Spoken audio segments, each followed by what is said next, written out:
Pues bueno, chicos, vamos a continuar con la sesión del día de hoy. Como ya lo mencionaba, en la primera parte vamos a hablar del derecho procesal penal. Em, ¿Qué me gustaría que tuviéramos conciencia de pues sí, de esta materia? Eh, Tenemos que observar, en primer término, que tiene esta reforma aproximadamente 16 años que se implementó, bueno, más que se implementó, que se comenzó a legislar y que tuvo, junto con la reforma del 2011 de los derechos humanos, unas implicaciones bien fuertes en cuanto a la forma de realizar justicia, en la forma de cómo se elabora la administración y la protección de determinados derechos, en el caso específico de las víctimas y la protección de los derechos humanos. Eh, Puedo decir con mucha seguridad que a partir de la reforma de 2008 en materia penal, se empezó a entrar a un nuevo tipo de sistema de justicia. Si bien el sistema jurídico mexicano es un sistema jurídico em, romanista, escrito, con la entrada de esta reforma constitucional de 2008 con respecto a la justicia penal, hemos ido cambiando el sistema jurídico en materia adjetiva o procesal a un sistema predominantemente oral. Sí hay que reconocer que tiene su parte escrita, sí hay que reconocer que hay ciertos requisitos jurídicos en cuanto a documentos que no podemos omitir, pero pues prácticamente la administración de justicia en materia penal pues vino a cambiar a un sistema eh, oral prácticamente todas, ¿no? Ya lo mencionábamos el mes anterior con respecto a la justicia civil, que pues obviamente ya entró el Código Nacional de Procedimientos Civiles y Familiares, que pues instituye ahora sí una oralidad en su mayoría para las controversias en materia civil, en materia familiar. Ya también en derecho laboral yo les había hecho mención justo del tema de las audiencias, de este sistema, de este cambio de sistema en justicia laboral enmarcada en la reforma constitucional del 2019. También hay una materia que ha sido como em, determinantemente pionera en este cambio de justicia ha sido la materia mercantil, pero pues bueno, podemos decir que la primerita que tuvo todo este cambio fue la materia penal con este cambio de sistema de justicia, pues sí, como con todo este cambio de justicia, ¿no? ¿Cómo realizamos la justicia? ¿Cómo hemos de entender el proceso? ¿Cómo cambiamos de un entender una forma de hacer derecho, incluso, a una aplicación realmente nueva, ¿no? Si tomamos en cuenta la historia de nuestro país, incluso cuando veíamos el tema del derecho laboral, que ustedes recordarán, los procesos y los cambios sociales, eh, el tema de que fuéramos conquistados por una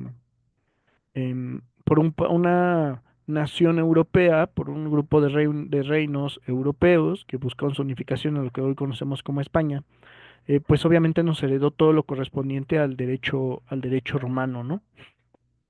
Y pues también la concepción y la entrada de ciertas formas o ciertas prácticas jurídicas.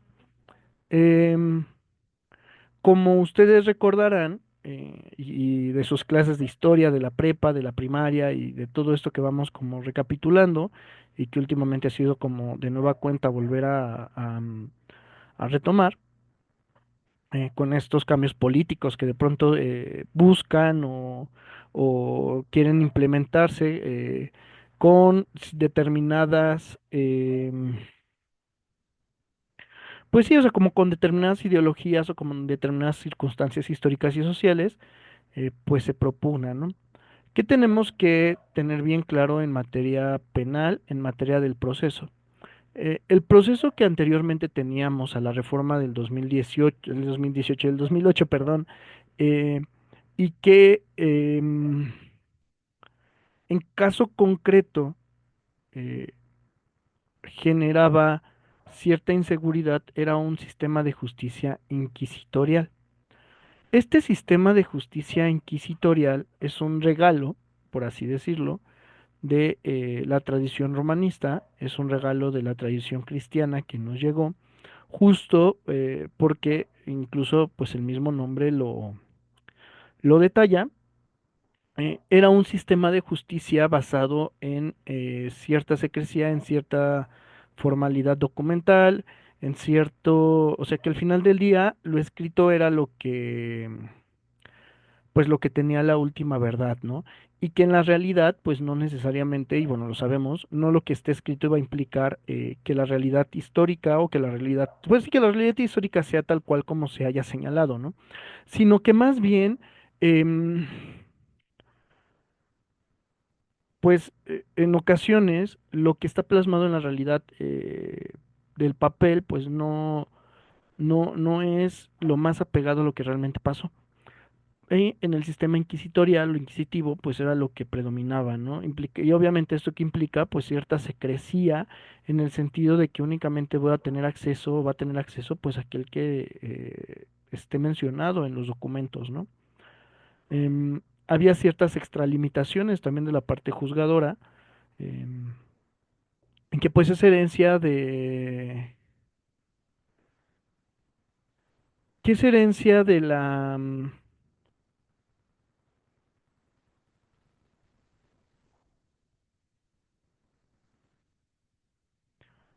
pues qué es herencia al final del día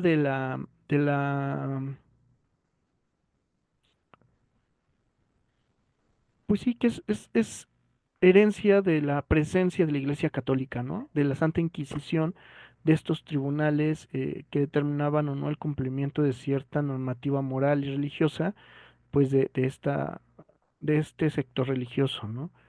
Que bueno, tiene o tuvo también ciertos beneficios, pero pues llegó un momento en que no,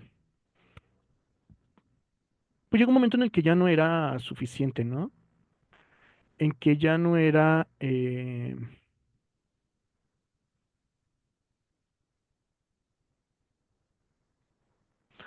pues sí, que ya no era como satisfactorio para la sociedad mexicana, ¿no? Y esto que propició, pues propició justo el que nos cuestionáramos, ¿no? Fue prácticamente un sistema que en México perduró cerca de 500 años, aproximadamente, o sea, y que al final del día es difícil de pronto el que nos quitemos de, de ciertas circunstancias o de cierto rechazo a lo nuevo, a lo que se va presentando.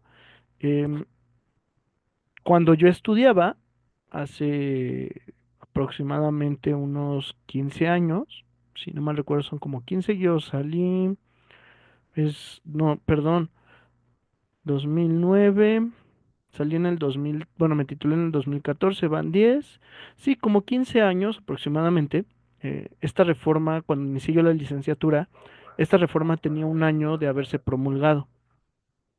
Y había muchas dudas con respecto a la forma en la que se iba a llevar a cabo. Había muchos cambios, había muchas incertidumbres. Cuando yo estudié la licenciatura en Derecho, pues cuando me tocó propiamente la parte del derecho procesal penal, tuve que estudiar el proceso inquisitivo. El proceso acusatorio todavía no tenía una delimitación adecuada. Estaban todavía como a ciegas de cómo se tenía que hacer, qué se tenía que hacer, quiénes iban a ser los responsables. El Poder Judicial todavía tenía como ciertas dudas de cómo se iba a aplicar. Y al final del día, pues estaba como muy fresco, ¿no? Y pues la mayoría de mis profesores, la mayoría de los abogados litigantes que yo conocía o que estaban pues compartiendo sus conocimientos en aquel entonces, pues también veían con recelo este cambio de justicia que ha tenido sus pros y sus contras, que ha tenido ciertos cuestionamientos hasta la fecha, y si lo vemos el año pasado con la barbarie que hicieron los diputados o el Congreso de la Unión junto con el Ejecutivo, y la bandera con la que se impulsaron esta reforma al Poder Judicial de la Federación y que rompieron este esquema de equilibrio constitucional, pues era el mismo discurso que se realizó hace aproximadamente 16 años con respecto a la implementación de la reforma en materia de la justicia penal, ¿no? En que los ministerios públicos abusaban de su poder, que los jueces eran corruptos, que se excedía en el formalismo de los procesos, que a veces pues que a veces tenía una mayor preponderancia o un mayor peso en cuanto a la toma de decisiones en materia penal, lo que señalaba el documento que lo que fue la realidad jurídica, ¿no? Y que no ponían, y que no implicaba pues una exigencia en cuanto a la preparación real de los litigantes. Em, entonces, pues al final del día pues esto generó conflicto. Esto generó conflicto hace 16 años, lo vimos el año pasado, pues fue la misma bandera, y que todavía hay mucho camino el cual recorrer, ¿no? Todavía hay mucha situación que el sistema jurídico mexicano no contempla, y que pues entra en, pues sí, como a discusión el qué es lo que vamos a hacer, el qué es lo que se está haciendo.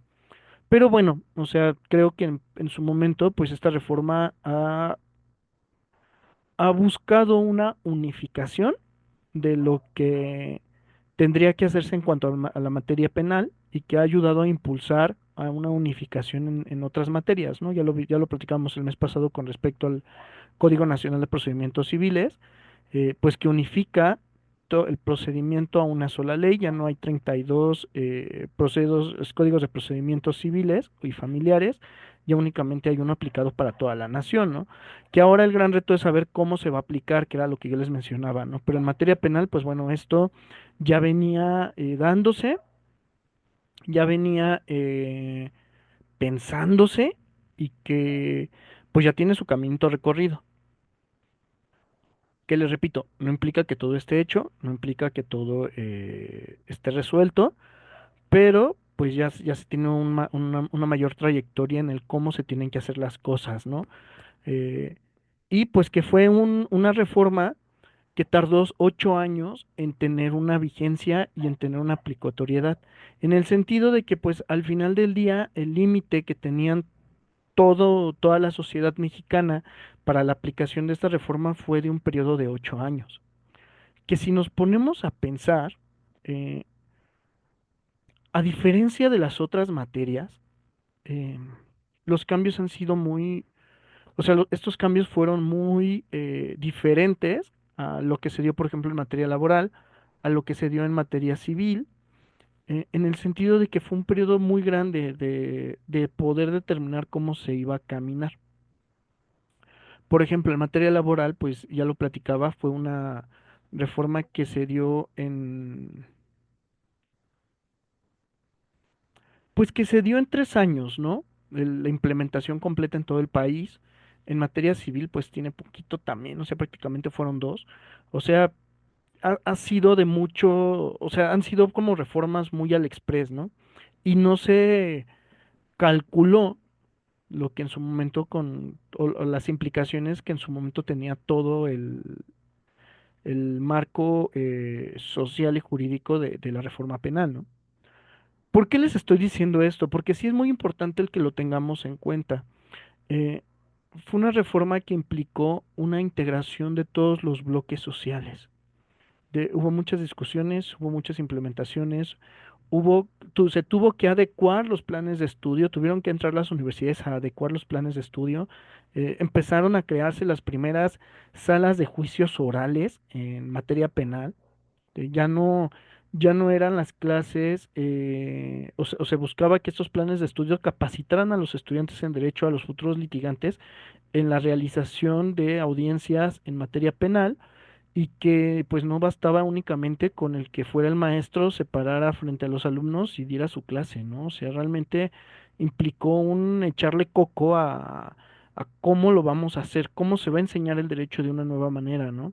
Ya les decía que también tuvo, o sea, hubo muchos cambios en cuanto a la forma en la que se desarrollaba la justicia penal. Ya no era un solo juez, ya fueron varios. Ya no era es que el Ministerio Público no se tiene que preparar, o sea, no. Ha habido como muchas implicaciones con respecto a esto, entonces sí es muy importante el que lo tomemos en cuenta, ¿no?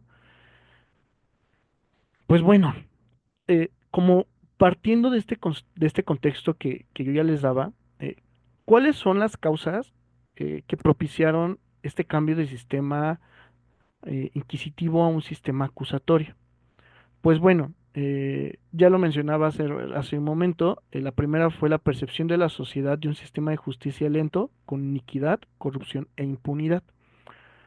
Eh, pues bueno, es algo que a la fecha seguimos teniendo, ¿no? Es algo que a la fecha la sociedad mexicana sigue percibiendo de la impartición de la Procuración de Justicia y que no ha logrado resolver en plenitud em, la atención de pues realmente responsabilizar a los actores del delito, ¿no? Es algo que actualmente la sociedad mexicana se sigue doliendo, que justo ya lo mencionaba, ¿no? La reforma del año pasado al Poder Judicial de la Federación tomó como bandera esto, pero pues al final del día a los diputados del partido mayoritario y que está gobernando, pues se les olvidó justo la designación de ciertas tareas que pues implica una especialización correcta y adecuada de la representación social que tiene el Ministerio Público, ¿no? La Fiscalía General de la República o las Fiscalías Generales de Justicia de cada una de las entidades, pues implica una especialización de los ministerios públicos para atender las audiencias en materia penal y que desafortunadamente no lo tenemos y que pues obviamente esto genera ciertas inconformidades en cuanto a la atención de las víctimas y de los delitos, ¿no? ¿Qué más fue lo que propició la salvaguarda de los derechos de las víctimas del delito, así como de los acusados en el proceso acusatorio? Eh, en el anterior sistema, eh, la resarcición del daño o el resarcimiento del daño a la esfera jurídica de las víctimas no era tomado en cuenta. Realmente la autoridad jurisdiccional era la que tenía todo el poder y lo que buscaba era aplicar una sanción aplicar una sanción al acusado, aplicar una sanción al comitente del delito, al delincuente, y que pues ahí quedaba. Las víctimas en muchos casos no se veían atendidos por el Estado mexicano y que pues esto propició un cambio en cuanto a cuestionar al Estado mexicano por las instituciones internacionales, ¿no? Eh, ya lo mencionaba, la reforma del 2011 en materia de derechos humanos y del valor constitucional de los tratados internacionales y de los derechos humanos contenidos en estos fue algo que se dio así muy fuerte, ¿no? Y que cambió radicalmente también la forma de aplicación de justicia, la forma en la que vamos a comprender cuáles son los derechos fundamentales de las personas, pues fue muy fuerte, fue fuertísimo y pues bueno, podemos decir que también el caso de Rosendo Radilla, que es justo el motivo de este cambio de sistema judicial, pues y de sistema jurídico en materia de derechos humanos, pues que se dio, ¿no? Y que este cambio de un sistema inquisitivo a un sistema acusatorio, pues le dio voz y voto a las víctimas dentro del procedimiento, ¿no? No eran simplemente un medio con el cual obtener la realidad histórica, sino que pues realmente se le veía como un fin, ¿no? Son personas que tienen derecho a el resguardo de su esfera jurídica. Entonces sí es muy importante el que tengamos en cuenta esto, ¿no? La otra era justo en medio como de este sistema de justicia lento, que obviamente ya les decía, ¿no? Era como muy formalista en cuanto a la relación que hubiera con el expediente. El proceso se tenía que atender con respecto al expediente y que al final del día esto pues generaba muchísima lentitud, ¿no? Los procesos podían tardar años. Entonces, lo que se buscó justo es que este nuevo sistema que entrara fuera más ágil, fuera más eficaz, que resolviera los conflictos sociales del delito. Y obviamente, pues que respetara los derechos fundamentales de los gobernados, ¿no? Y que esto es algo bien importante, ¿no? Hace unos años yo platicaba con una maestra de la que daba clases en el posgrado de la Facultad de Derecho y que le encantaba el derecho penal. Y ella me decía que justo de esta conversación les digo que tendrá que ser a unos 7 años aproximadamente. Ella me decía que justo en materia internacional, los penalistas y las legislaturas de los diversos países, en este caso, si no mal recuerdo, era Alemania, se estaban cuestionando el qué hacía la sociedad justo con estos delincuentes. ¿Cuál era la responsabilidad social con respecto a la comisión de los delitos, ¿no? Cómo la misma sociedad se involucraba en evitar que las personas cometieran determinados delitos, ¿no? Que obviamente pues sabemos que implica una cuestión social, una cuestión económica, una cuestión psicológica en cuanto a la comisión de los delitos, pero pues bueno, el pensamiento o el cuestionamiento que se estaba dando es, nosotros como sociedad también somos responsables de la comisión del delito y los representantes del Estado en el sentido que estamos dejando de observar una circunstancia que propició a esta persona cometerlo, ¿no? Y que pues al final esta integración en nuestro país sobre resolver los conflictos sociales es un intento justo de atender esta pregunta, ¿no? ¿Qué es lo que como sociedad estamos haciendo? ¿Qué es lo que como sociedad nos estamos involucrando, ¿no? Y que estamos como país todavía en búsqueda de cómo hacernos cargo, ¿no? Que ciertamente hay muchas circunstancias que propician la desigualdad social, que propician la desigualdad jurídica, pero que va más allá que dar dinero, va más allá que el atender a lo mejor una necesidad inmediata, ¿no? Implica el que realmente como nación a los gobernados se nos otorguen todas las condiciones necesarias para tener un nivel de vida satisfactorio y pleno, ¿no? Que no estemos preocupándonos por qué vamos a comer o que no estemos preocupándonos porque si salgo de mi casa me pueden agarrar a balazos o que aparezca desaparecido. O sea, al final del día no va por ahí, sino que precisamente el Estado garantice que sus gobernados pues tengan un nivel de vida satisfactorio y que no tengan el miedo de que se vea afectada su esfera jurídica. Otro Otro punto importante es que que el agente normativo contara con un instrumento que garantizara a los encargados de hacer cumplir la ley las herramientas necesarias para perseguir con eficacia el delito sin que esto implicara una violación a la garantía del debido proceso. Eh, Esto también es bien importante, ¿no? Sabemos que a la fecha todavía se sigue haciendo, es inevitable, y que algunos servidores públicos, en específico la policía y el Ministerio Público, no se hace los elementos de convicción necesarios acordes a la ley para poder imputar un delito, ¿no? Y obviamente por eso continuamos con la preocupación de por qué no estamos disminuyendo las tasas de los delitos que se cometen, ¿no?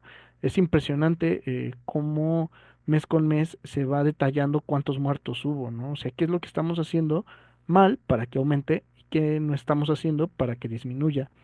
Entonces, mm, la preocupación que tenían los legisladores durante ese periodo y para la implementación del nuevo sistema, estaba preguntándose qué es lo que necesitará en este caso, el operador jurídico de la Procuración y el administrador de justicia para poder hacerse todos los medios de convicción necesarios para dilucidar o comprender la realidad histórica. ¿Qué herramientas necesita, ¿no? Y obviamente, pues, en el ejercicio o en la búsqueda de estas herramientas, pues no tenía que haber una violación de los derechos humanos de quienes estaban involucrados en esto, ¿no? Que lo vamos a ver más adelante. Cambió incluso la forma de interpretarse y de verse a las partes dentro del proceso. Entonces, eh, pues esta reforma era lo que buscaba. Este fue un motivo muy importante, ¿no? No podemos, ciertamente el delincuente eh, ha violentado la esfera jurídica de alguien, ha violentado la paz social, pero a pesar de su circunstancia, a pesar de esta violación, a pesar de esta afectación que le ha hecho a un tercero en su esfera jurídica, también tiene una esfera jurídica que es importante que se proteja. Que no implica que no se investigue o que no se desarrolle la investigación para dilucidar la realidad histórica. O sea, eso no implica. Lo que implica es el dilucidarla respetando sus derechos humanos, porque sigue siendo un ciudadano, sigue siendo un humano, el cual merece el que se resguarde y se cuide en su esfera jurídica también, y del cual también el de Estado tiene la obligación de preservarla. Em, También otro punto importante relacionado con el anterior es la comprensión del cuerpo del delito, con suficientes requerimientos para que los ministerios públicos puedan acreditar la comisión de los hechos punibles. Es decir, ahora el Ministerio Público tiene que hacer la chamba completa de la investigación. No se puede quedar con el de, bueno, es que lo pusimos en el expediente y esto es lo que vale. O sea, ya no es el expediente el que tiene el valor probatorio pleno.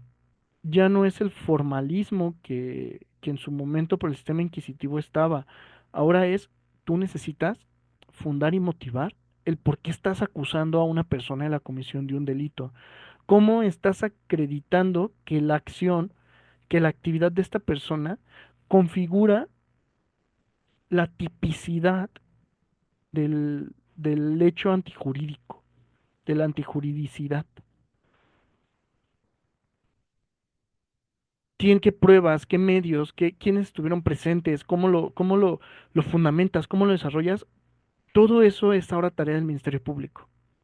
Y todos estos conflictos que estamos teniendo actualmente con respecto a la corrupción, a la iniquidad, a la impunidad, este reclamo que tiene la sociedad mexicana con respecto a qué es lo que están haciendo las autoridades o es que los jueces tienen la culpa porque están soltando a los delincuentes, no es del Poder Judicial, que también tendrán a lo mejor y sí cierta parte de la responsabilidad, pero si el Ministerio Público tiene la obligación de investigar y de hacerse de todos los medios probatorios necesarios para asegurarse la comisión de un delito, en este caso la responsabilidad es de las fiscalías, de los ejecutivos que son jefes de las fiscalías y en el caso federal del Ejecutivo Federal que es el responsable directamente según la ley general de la administración, la ley federal de la administración pública, eh, pues de estas tareas.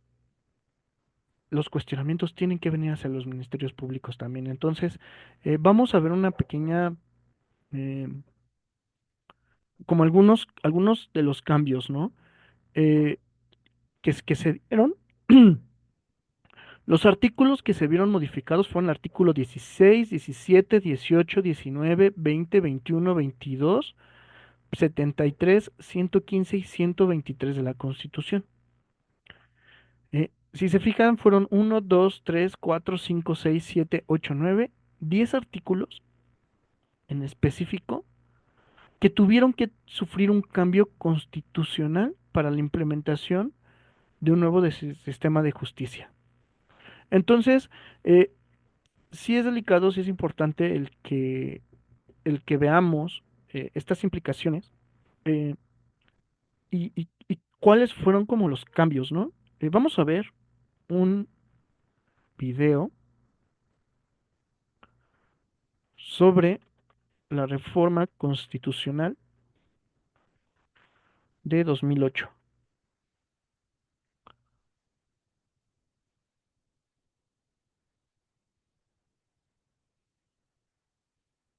y principalmente el cómo, el cómo se dio este cambio, ¿no?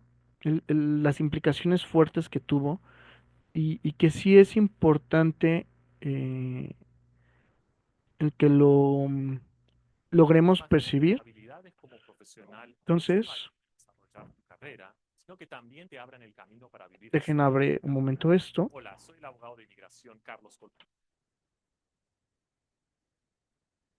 Yo voy a platicar acerca de la actividad integradora, una mención de la maestra Arely Gósito.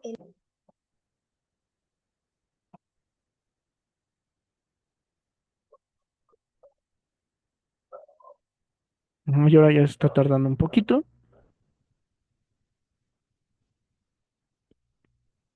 Justo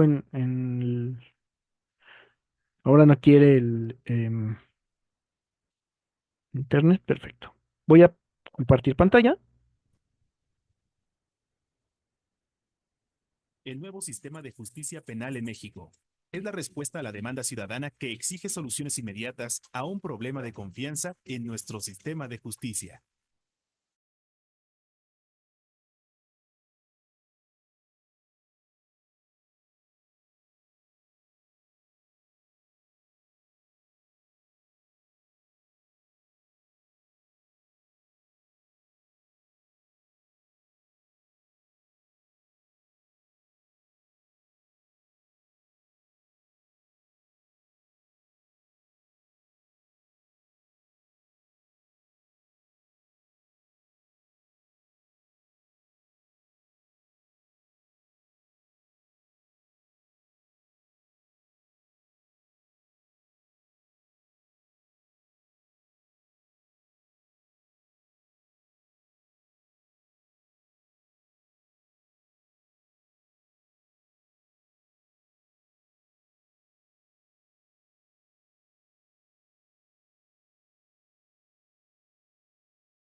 Como lograron observar, pues en este video que hizo el Poder Judicial del Estado de Campeche, está eh, explicando de manera rápida y concreta el cómo se ha de realizar o cómo se debe entender el engranaje de la,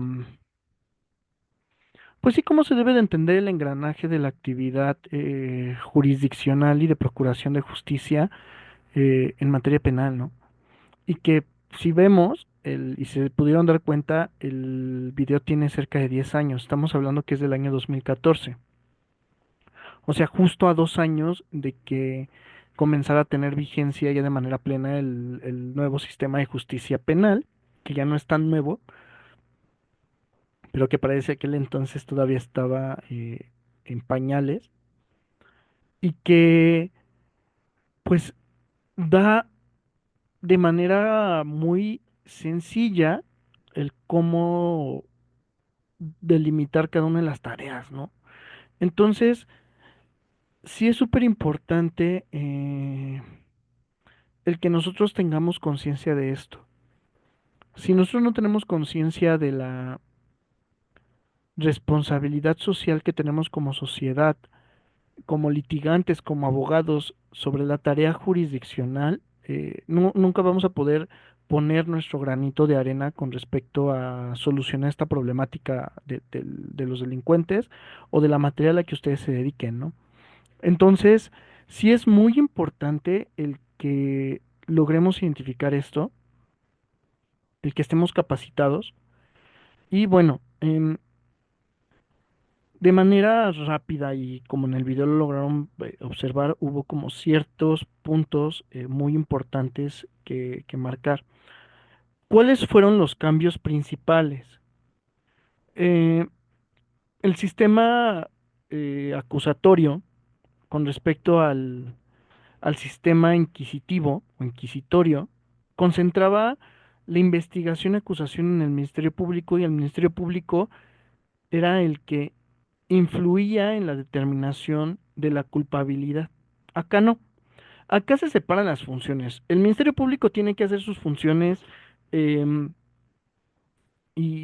auxiliados de las policías con respecto a la investigación, con respecto a la formulación de la acusación y los jueces que están interviniendo en todo el proceso penal tienen que ser independientes. No es de, ya es que yo ya lo formulé y presento mi expediente y ya el juez va a resolver conforme a esto, no. Justo la oralidad lo que nos va a permitir es percibir una parte de la realidad de manera adecuada o que nos va incluso a intuir o nos va a inducir, por así decirlo, a obtener esta realidad histórica, ¿no? En el anterior sistema, las medidas de cautelares son aquellas medidas en las que en el juicio se está buscando el conservar o el resguardar determinadas circunstancias. En el caso del sistema inquisitorio, la detención era una regla general, ¿no? O sea, ya me detuvieron y ya me van a llevar al enjuiciamiento, ¿no?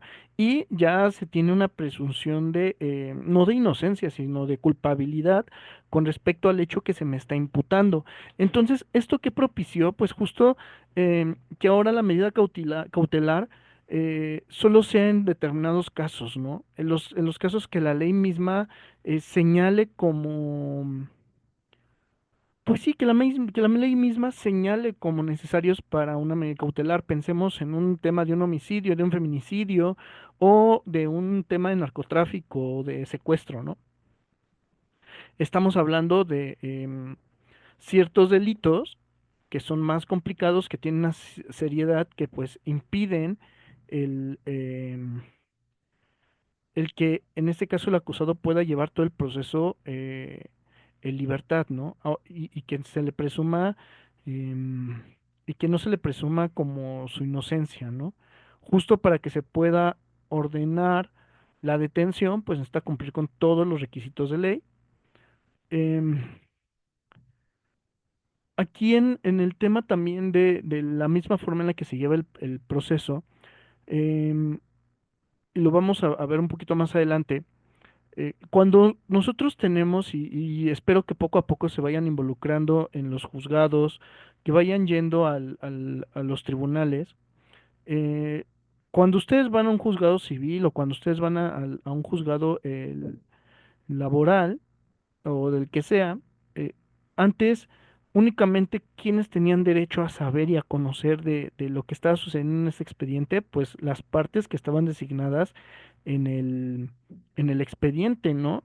Y toda la historia jurídica se sobreponía sobre la realidad y la historia, pues sí, como la historia real o la historia fáctica se supeditaba a lo que decía el expediente, ¿no?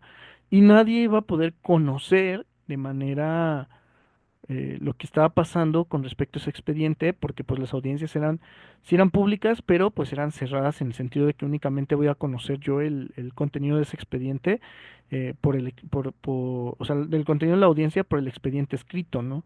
Y actualmente no, con la presencia de las audiencias públicas en las cuales se hace la aclaración que puedes estar, cualquier persona puede estar dentro, salvo ciertas circunstancias que lleven un arma, que tengan algún distintivo racial o cuestión política, etcétera. Con eso únicamente nos van o sea, está para todos, ¿no? Y todos pueden conocer el contenido del asunto que se está resolviendo ante ante el juez oral o ante la etapa de juicio por la presencia, ¿no? No es necesario el tener el expediente, no es el únicamente quedarnos con eso, sino precisamente el decir, ah, yo voy y tengo acceso a poder saber qué es lo que está pasando y la realidad histórica, pues va a salir con los medios de prueba necesarios que se tienen que desahogar en la misma audiencia, ¿no? No es lo que puse en el expediente, no es lo que dije en el expediente, sino que es em, lo que se va desarrollando en la misma audiencia. Había, justo con esto, en el tema del acceso a los documentos, cierta secrecía con la investigación y del expediente. Actualmente ya no todos los que están interviniendo en este expediente tienen derecho a conocerlo, ¿no? Las partes, pues sí, las partes, en este caso la parte acusadora, aquel a quien se está imputando la comisión del delito y la víctima tienen derecho a tener acceso a este expediente y tienen derecho también a ver qué es lo que qué es lo que se está resolviendo, ¿no? Y también tienen derecho a la intervención en el mismo juicio. El seguimiento del juez también era algo bien importante, ¿no? En el anterior sistema, cuando el juez no podía estar presente, designaba a alguien por Ministerio de Ley para realizar las funciones de juez. Y no siempre, o sea, el juez no estaba en todas las etapas procesales y por ende no tenía el conocimiento de primera mano de lo que estaba pasando. Actualmente ya no es así, o sea, el juez sí o sí tendría que estar, salvo alguna causa de fuerza mayor, pero sí o sí tiene que estar presente en todos y cada uno de los actos procesales. No es de que se vaya, se salga, o sea, no. Él tiene sí o sí que estar, si no es audiencia, pues no puede llevarse a cabo. El tema de las audiencias, pues bueno, en el anterior sistema, las audiencias podían llevarse de manera separada, el desahogo de las pruebas podían realizarse en diferentes audiencias y esto que propiciaba justo el que hubiera una discontinuidad, el que no hubiera una concentración con respecto a lo que se estaba presentando. Entonces, al final teníamos muchas audiencias y por eso nos íbamos retrasando muchísimo con los juicios. Ahora, ¿qué es lo que se busca con el sistema penal acusatorial y adversarial? Que justo todas las pruebas se desahoguen en la misma audiencia. Que en las audiencias que se lleven se desahoguen la mayor parte de los actos procesales para evitar justo este alargamiento, por así decirlo, del proceso y que no estaba justificado, ¿no? Eh, ¿Y cuál es el objetivo también del sistema anterior? Pues el objetivo era declarar la culpabilidad del sujeto agotando todas las etapas procesales, ¿no? Y en este caso, pues lo que se busca es una simplificación. Lo que se busca es que no se, o sea, sí haya un debido proceso, pero que no sea es que me faltó A, B, C, D, E, F, G, A1, A2, A3 para poder tener una culpabilidad. Es justo con el que todas las pruebas se desahoguen en la misma audiencia, es, ya tengo todos los medios o los elementos necesarios para determinar si esta persona es o no culpable, ¿no? ¿Cómo se le debe resarcir el daño a la víctima? Em, y también con la presentación de las pruebas, ¿no? O sea, antes, pues las pruebas de la autoridad, pues eran las que tenían mayor peso, ¿no? Es que si el policía dijo esto, entonces el policía, la prueba del policía es la que tiene una mayor preeminencia, o lo que ofreció el Ministerio Público, y no, ahora no es así, o sea, tiene que haber una igualdad una igualdad procesal de las partes, ¿no?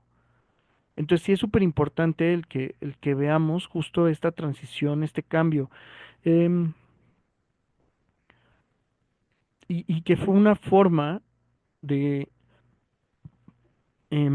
darle cierta celeridad al sistema de justicia penal, ¿no?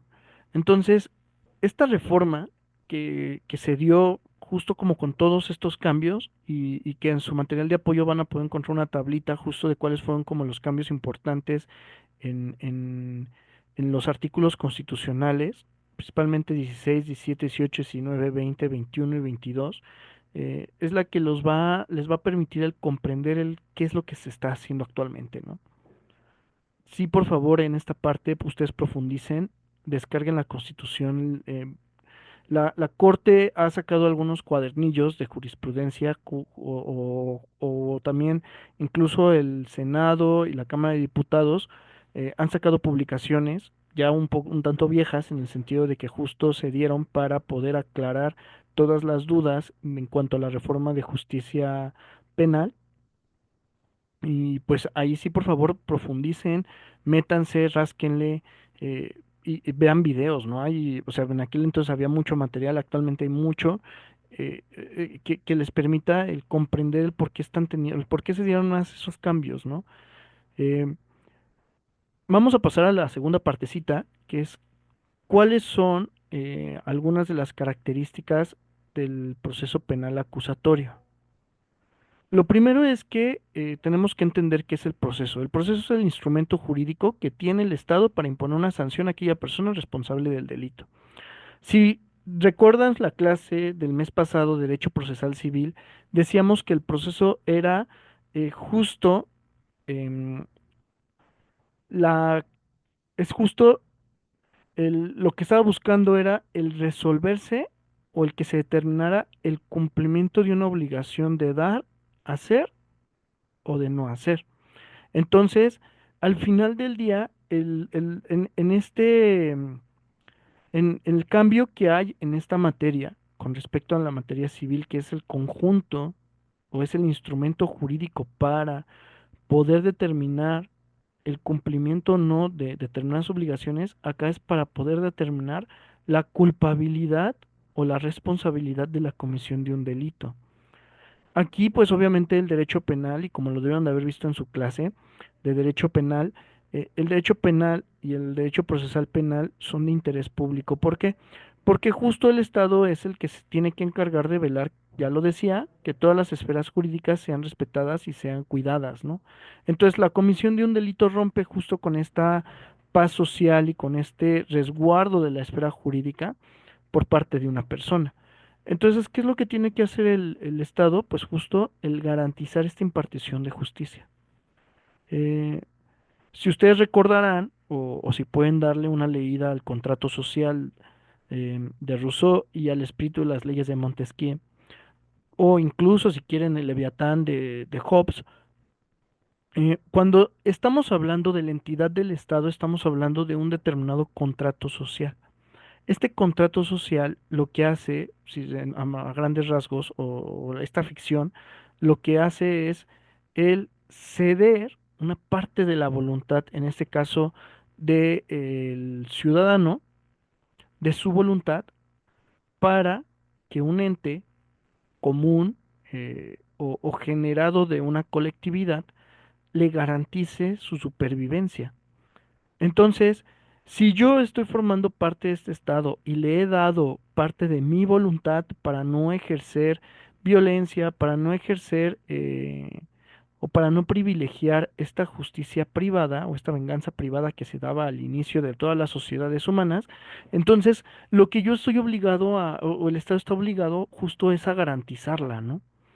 Entonces, si yo si yo como persona estoy cediendo parte de mi voluntad para que el Estado me las resguarde, el Estado tiene que hacerse todos los medios para garantizarla. Que actualmente, y bueno, desde el 2012, y yo creo que este problema viene desde incluso mucho más atrás, em, se hablaba de una crisis del Estado de Derecho. ¿Esto qué implicaciones tiene? O sea, cuando escuchamos crisis del Estado de Derecho, tenemos que entenderlo como que el Estado no tiene los medios necesarios para poder garantizar la protección de estas esferas jurídicas. Entonces, si el Estado no tiene esta protección de las esferas jurídicas, el cuestionamiento es, yo como ciudadano entonces me estoy viendo obligado a retomar esta voluntad para poder ejercer la venganza privada o la justicia privada, ¿no? Hacerme justicia por mi propia mano. Que en su momento, pues, se logró ver con estos movimientos de autodefensas o con estos movimientos que de pronto vemos en las noticias, eh, en los que un determinado poblado toma las armas y se defiende de los narcotraficantes y que regula ciertas circunstancias. O sea, cuando el Estado de Derecho se ve afectado, es lo que busca. Con el sistema acusatorio, se entiende que el proceso busca imponer una sanción ante la comisión de un delito. Ya lo decía, para salvaguardar la esfera jurídica de los gobernados. Pero bueno, en este caso, el Estado busca resolver o esclarecer la culpabilidad que se tenga de conformidad con los principios establecidos en la Constitución, es decir, que sea garantista y en este caso, pues se va a tener que entender en el proceso acusatorio la intervención de tres partes en el drama procesal. La primera de estas partes, pues bueno, le entendemos que es el Estado, ¿no? Representado en este caso por el Ministerio Público, también representado por los jueces, pero en este drama procesal en específico, por el Ministerio Público, ¿no? Por la parte acusadora, por las policías que se están encargando de la investigación, en el sentido de que ellos están velando por el restablecimiento de la paz social. El delincuente, que es a quien se le está imputando la comisión del delito, y que en esta imputación de la comisión del delito lo que se está haciendo es tratar de fincar una responsabilidad. Y finalmente la víctima, que es quien se vio afectado de manera directa o indirecta por la comisión de este delito en su esfera jurídica. Y obviamente si hay partes, y ya lo veíamos también en derecho procesal civil, al haber partes, pues ¿qué tiene que haber? Pues tiene que haber un interés. Hay un conflicto de intereses presentado entre estas tres partes. La primera es el interés de resolver, que este es el interés del Estado, de resolver si existe o no un delito. Si hay una afectación del delito a la sociedad por parte del comitente, por parte del delincuente, ¿no? La segunda es la reparación del daño para la víctima, ¿no? O sea, la víctima lo que está buscando es que se le repare en aquello que se le ha sido violentado su esfera jurídica. Y en este caso, el interés del delincuente es demostrar su inocencia. Si vemos, son tres tipos de intereses que se contraponen uno sobre otro. En el caso del Estado con respecto al interés de salvaguardar, de resolver el conflicto entre el delincuente y la sociedad, se opone al interés de inocencia del delincuente, ¿no? El Estado lo que quiere por el Ministerio Público es fincar una responsabilidad a esta persona y se contrapone a demostrar su inocencia. La parte de la demostración de la inocencia se contrapone al restablecimiento del daño, en el sentido de que al final del día lo que está buscando la víctima es que el responsable asuma las consecuencias de sus actos, ¿no? y que se les repare ya sea de manera económica, principalmente va a ser de manera económica, de esta violencia a su esfera jurídica. Entonces sí es súper importante el que ustedes vean cómo se contraponen este choque de intereses y que al final del día va a sonar a lo mejor algo tonto, ¿no? Pero que el Estado tiene que garantizar. ¿Y cuáles van a ser los órganos que van a garantizar justo que esta administración y procuración de justicia que esta administración de justicia se realice de manera adecuada? Pues los jueces. Que ciertamente cada autoridad va a tener sus tareas, como lo vamos a ir viendo a lo largo de este mes, pero pues que no va a poder ser en el sentido de que yo no voy a tener responsabilidad, o sea, no va por ahí, o sea, el juez es también una parte, pero ajena a todo este drama. Y él va a resolver conforme lo que las partes les aporten. No va a resolver, no va a decir, bueno, es que yo tengo las facultades para resolver de esta manera. O sea, no es, yo resuelvo a partir de lo que, pues de lo que me han aportado. Y si yo me excedo en mi resolución a partir de lo que no me han aportado, pues entonces estoy violentando los derechos ya sea de la víctima, ya sea del delincuente, eh, y pues esto va a generar, nos va a devolver a una violación de derechos humanos, ¿no? Entonces, sí es muy importante el que tengamos en cuenta esto, ¿no?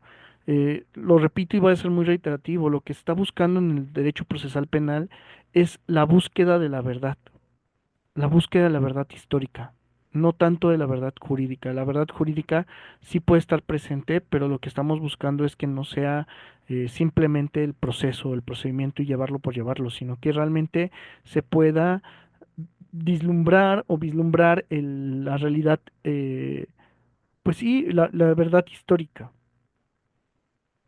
y que en esta búsqueda de la verdad, pues no se violenten los derechos humanos de las partes, del delincuente, de la víctima.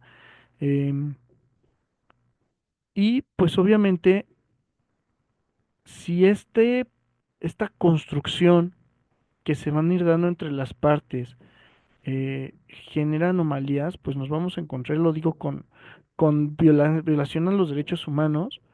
No nos vamos a poder acercar a la verdad histórica, vamos a regresar otra vez a la verdad jurídica, y que al final del día no vamos a tener una resolución adecuada del conflicto, ¿no?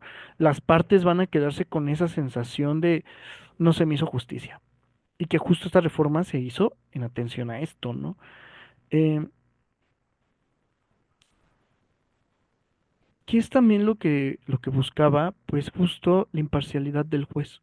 El juez, si se fijan o se van a percatar en el transcurso de este curso, no está involucrado en cuanto a la investigación, no está involucrado en todo lo que ha hecho el Ministerio Público. O sea, el juez únicamente está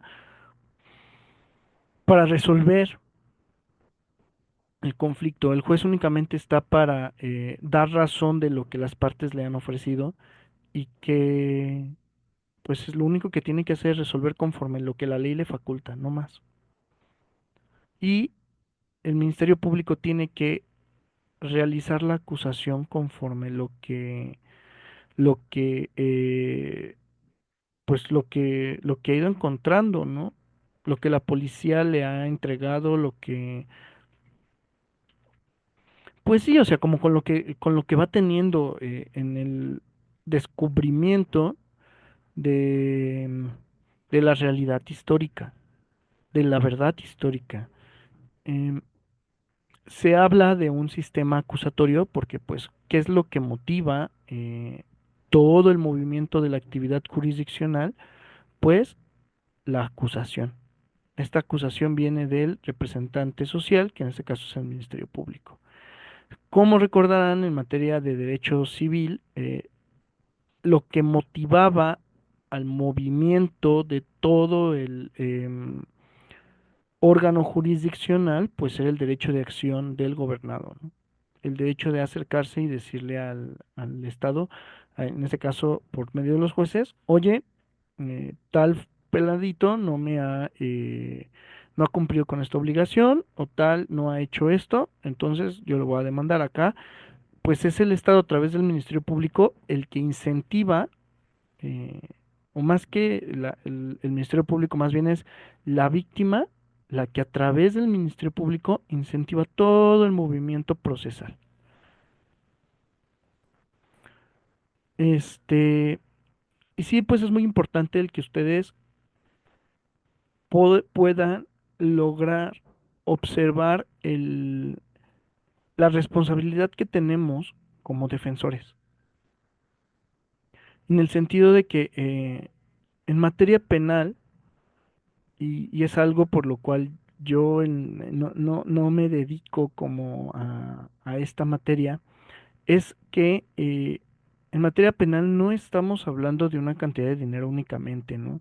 Estamos hablando de la esfera jurídica completa de la persona, en el sentido de que, no sé, en materia civil, su esfera jurídica podemos a lo mejor reducirla a un tema de su desarrollo familiar o podemos reducirla a un tema patrimonial.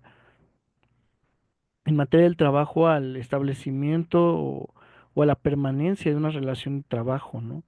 Pero en materia penal estamos hablando, creo yo, en su totalidad de toda la esfera jurídica de la persona, de su patrimonio, de su libertad, eh, de su acceso a la justicia, de su interacción con de su derecho a asociarse. O sea, estamos hablando como de muchas cosas que un error puede costarle a nuestro representado, pues su libertad, ¿no? Y por ende, pues lo que venía acostumbrado fuera de este proceso.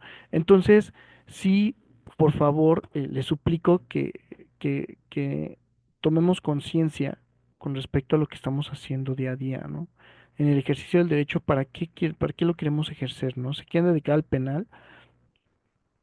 Lo mismo, o sea, ¿qué es lo que yo quiero para ejercerlo, ¿no? Y obviamente, al igual que todos,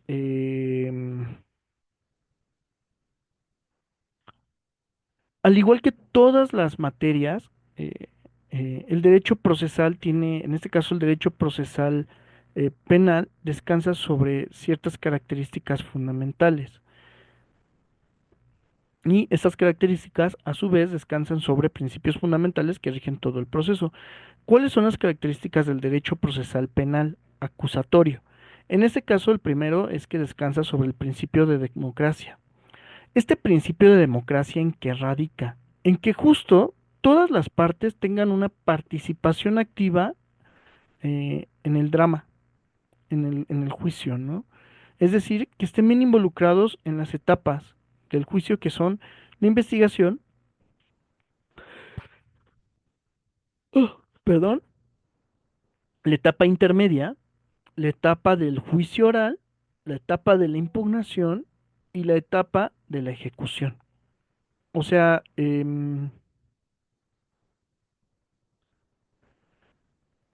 este principio o esta característica lo que está haciendo es que las partes se involucren, que las partes conozcan de lo que se está resolviendo, que no simplemente sea bueno, yo vengo y ya no, escucho, no, es yo vengo y participo, yo veo y ofrezco mis pruebas, yo vengo y ofrezco mis argumentos, no me puedo quedar callado.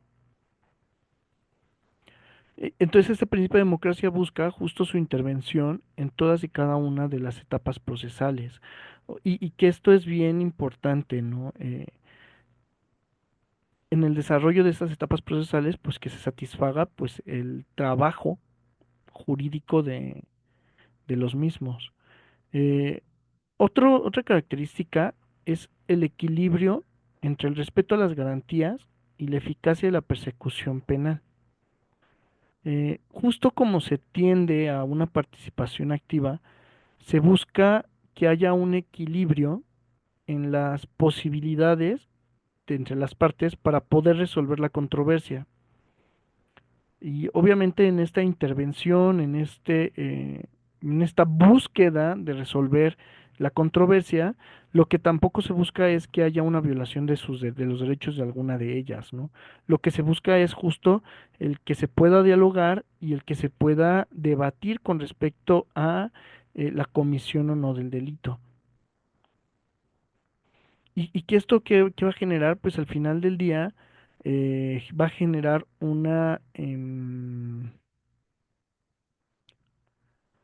pues va a generar una equidad.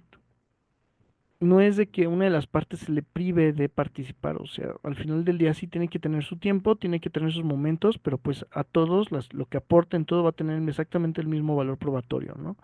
Y las partes mismas son las que van a ayudar al juez a dirimir la controversia, van a poder ayudar a dilucidar el conflicto, ¿no?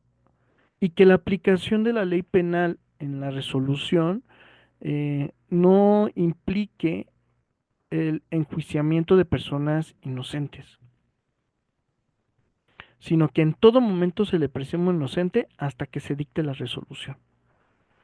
Que esto es súper importante en el sentido de que en nuestro país se duele mucho de eso. De manera particular escucho un podcast que se llama em, Te cuento un crimen, ¿no? Y que de los últimos capítulos que narra la que hace este podcast, menciona justo a un policía ministerial que dispara, termina matando a un delincuente y se demostró de todas que el delincuente había tenido la culpa, pero se le encarceló, ¿no? Y que al final del día eh, tuvo un periodo de cerca de 20 años en cárcel y que está próximo a salir, ¿no? Y que al final es el como autoridad, como gobernado, pues yo tengo derecho a que se me reconozca inocente, yo tengo derecho a que no se me inculpe de algo hasta que no se demuestre lo contrario, ¿no? A que no se me afecte por algo que a todas luces, pues yo no soy responsable.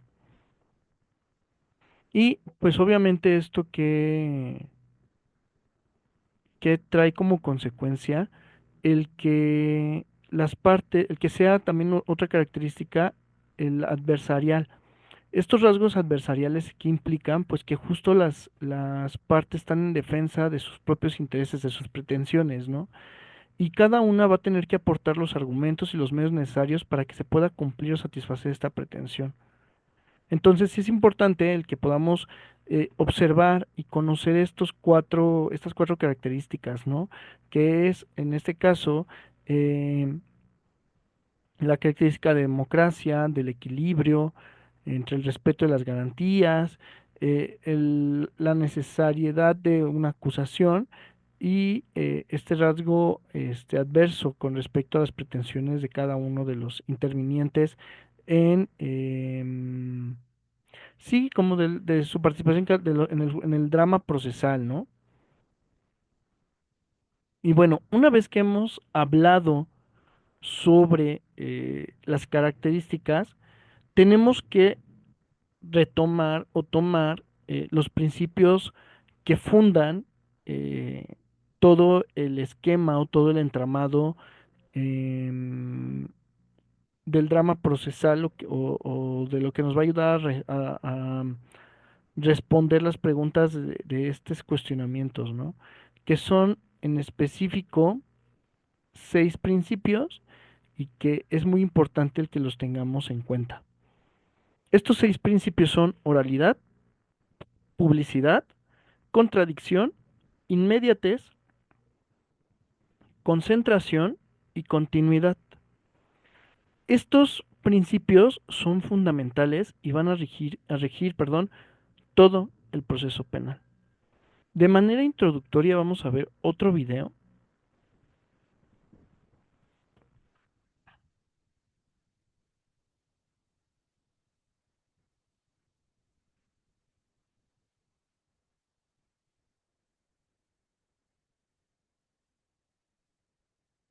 en el que se nos va a explicar justo em, cómo debemos entender estos principios.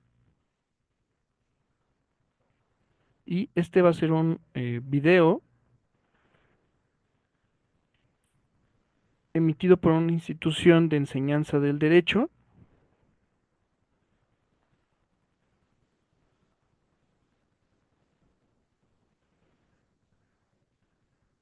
y del Poder Judicial de la ciudad. Entonces, permítanme. Transcripción. Hay muchas empresas que pagan por transcribir el contenido de audios o videos a texto. 2. Grabación de voz. Puedes grabar frases cortas con tu celular para entrenar algún programa de inteligencia artificial. 3. Revisión de textos. Puedes mejorar y corregir textos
Se nos cortó un poco. Bueno, como estamos viendo en este video, pues el juez nos está explicando cuáles son las etapas, ¿no? eh, Justo cómo hemos de acercarnos, cuáles son las tareas, en este caso del Ministerio Público, cuáles van a ser las intervenciones de las partes. Si se fijan ahí, ya estamos viendo justo esto que ya les decía, ¿no? El hecho de la democracia en la participación del proceso, en el sentido de que las partes van a poder tener acceso al expediente, van a poder estar revisando constantemente lo que se está haciendo y sí o sí tienen que intervenir, ¿no? Y el Ministerio Público tiene que agotar o realizar, por así decirlo, toda la investigación, tiene que reunir todos los elementos de la investigación para poder formular su acusación. Entonces, sí es muy importante el que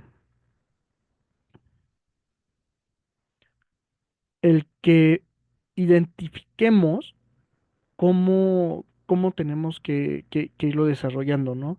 Ya vieron el video, obviamente lo vamos a cortar ahorita para continuar con la última partecita, que justo son los principios que rigen el proceso penal. Ya ahorita el juez pues lo estaba mencionando, véanlo, y si pueden empiecen a ver también temas de audiencias en YouTube que suben los litigantes. Hay unas muy buenas, hay otras que dices, chin, o sea, no creo que me pase, me tengo que preparar, ¿no? ¿Cuáles son los principios? Son 6 principios que rigen en sí todo el proceso penal acusatorio que tenemos en nuestro país. Los principios son oralidad, publicidad, contradicción, inmediatez, concentración y continuidad. ¿Qué implica la oralidad? La oralidad está muy vinculada con el principio de publicidad y no podemos entender el uno sin el otro. En general, estos principios no podemos pensarlos de manera separada. O sea, estos principios los tenemos que pensar de manera única, eh, y que se van a llevar a cabo en todo el juicio, ¿no? O sea, en todo momento van a estar presentes. En algunas etapas vamos a poder decir, ah, aquí está más esta, en otras aquí está más. O sea, al final del día tenemos que pensarlos como un bloque, como los cimientos en los cuales, en los cuales se va a sentar todo lo desarrollado en el Código Nacional de Procedimientos Penales. Em, el principio de oralidad consiste en que todas las actuaciones de las partes deberán realizarse de manera oral y la expresión de sus pretensiones de esta forma. Es decir, todo lo tienen que hacer de manera oral. Eh, y con esta oralidad estamos haciendo pública la intención o el interés de las partes. Es decir, en este caso, el abogado o el Ministerio Público, la parte acusadora, tendrá que manifestar ante los que están presentes a la sala, ante el juez, ante el secretario, ante la víctima, ante la parte acusada, eh, qué es lo que pretende o cómo pretende acreditar su pretensión, cuál es la búsqueda de la imputación de ese delito y con qué medios lo va a realizar, ¿no? Con la emisión de sus alegatos en el caso del juicio, o ya de la audiencia de juicio, con la realización de sus alegatos de apertura y con la realización de sus alegatos de cierre. Entonces, em, aquí está haciendo de manifiesto la parte acusadora, el Ministerio Público o la representación social, manifestación de esto, ¿no? Y va a ser conocido por la víctima, va a ser conocido por el acusado y no se va a ceñir únicamente a lo que va a establecer el expediente, que puede guardar cierta secrecía o cierta discrecionalidad con respecto a lo que está buscando, ¿no? Lo que está pretendiendo. O sea, acá no, acá es lo expreso de manera oral en la audiencia y el juez va a estar recibiendo la información que se está dando, ¿no? Y de la misma manera con la víctima o con el imputado del delito, ¿no? Con esto, al final del día, lo que está buscando es el que al juez le otorguen de primera mano todos los medios probatorios, el que se cumplan, el que pueda conocer las pretensiones a través de las manifestaciones y que, em, pues esto se está garantizando y se está cerciorando de lo que están buscando. y con esto el juez va a poder esclarecer la litis, va a poder esclarecer el conflicto y que no se base únicamente, bueno, ya me lo dijo el expediente y con esto resuelvo, ¿no? O sea, no, va a tener de primera mano eh, la respuesta a las interrogantes, ¿no? Este principio va a estar contenido en el artículo 20 constitucional. Posterior a este va a venir el principio de publicidad, ya lo decía, ¿no? Es la necesidad, o este principio se basa o nació de la necesidad de control o fiscalización del ciudadano, de la administración o de los administradores de justicia, en el sentido de que, como se está expresando de manera oral, los, los asistentes propiamente de las audiencias intermedias, de la audiencia de juicio, van a poder verificar que lo que se está realizando es conforme al dicho de las partes, ¿no? Van a ser testigos directos de lo que se está resolviendo y que no va a ser no van a ser testigos a partir de lo que dice el expediente o a partir de lo que dice el papel, o sea, no, van a ser testigos realmente de lo que se está suscitando en la realidad. Y que eso obviamente, eh,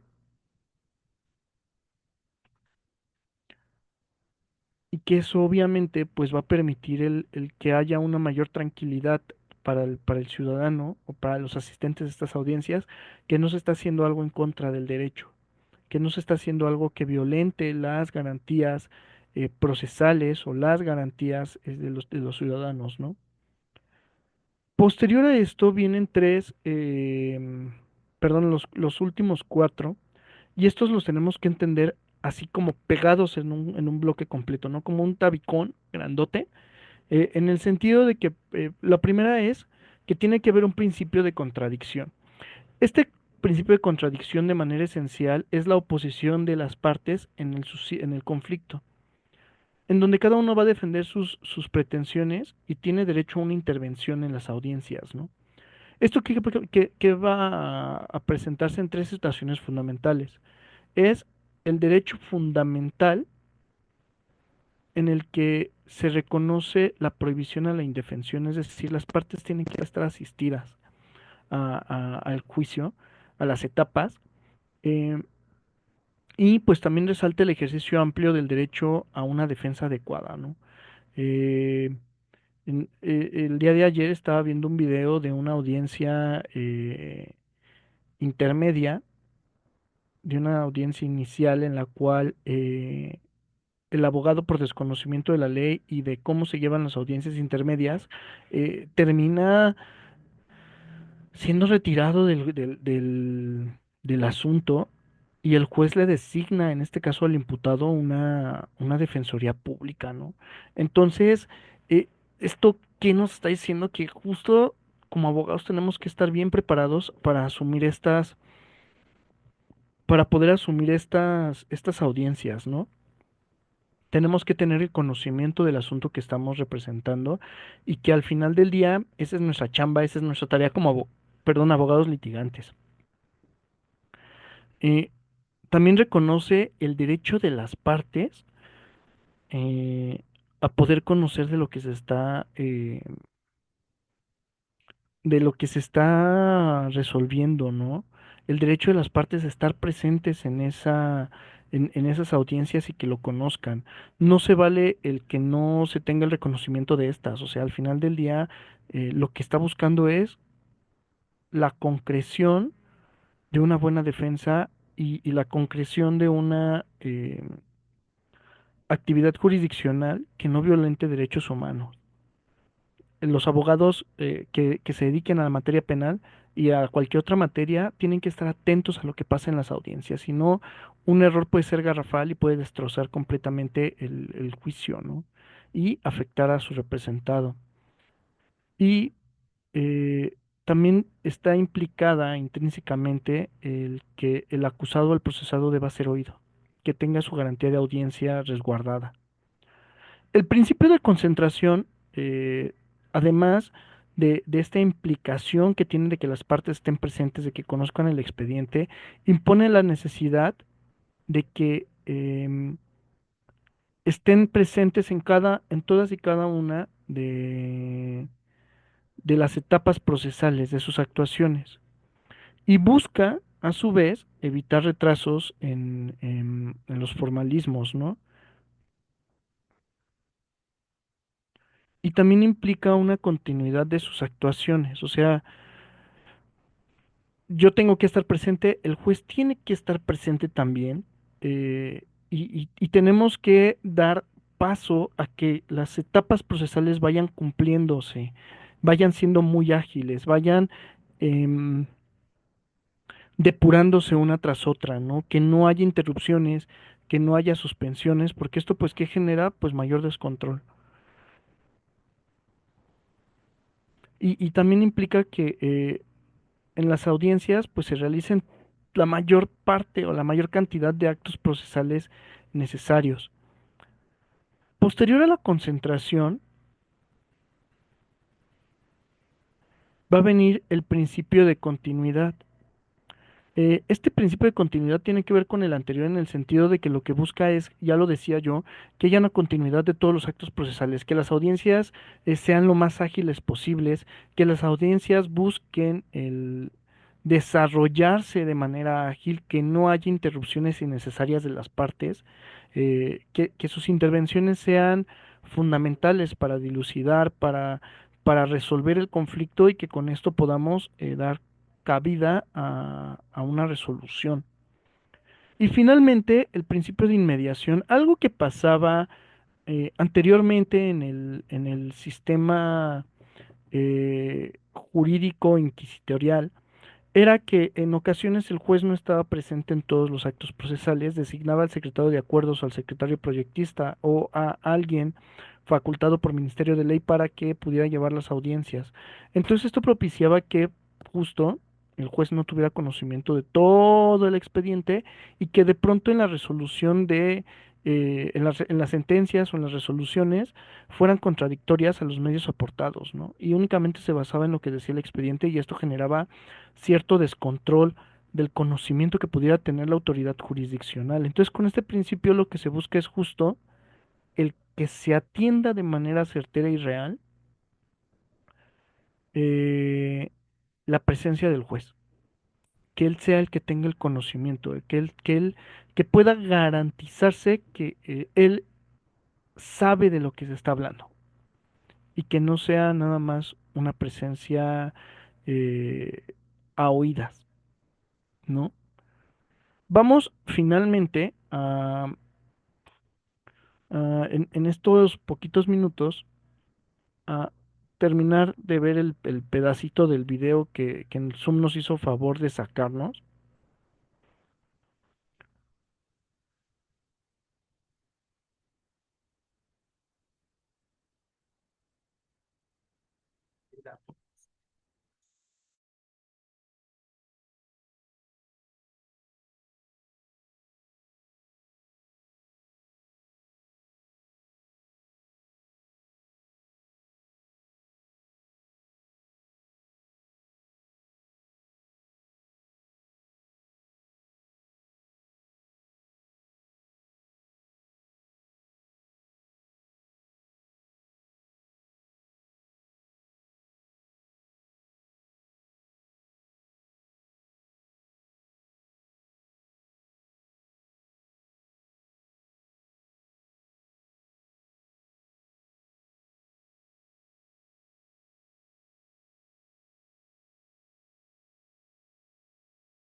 Chicos, haríamos con esto concluida la sesión de hoy. De verdad, si tienen alguna duda, acérquense. La tarea de esta semana va a consistir en responder algunas preguntas con respecto a un video de una audiencia que se dio justo en una etapa intermedia, si no mal recuerdo, y van a tener que contestar esas preguntas. Por favor, eh, sí me gustaría que vean y que pongan mucha atención en lo que se está manifestando por parte de las partes, en este caso de la víctima y de la representación social, qué vicios están dando y qué es lo que está propiciando el mismo Ministerio Público. ¿Sale? Les mando un fuerte abrazo, un excelente inicio de año y pues denle con todo esto del estudio, estamos para servirles. Cuídense.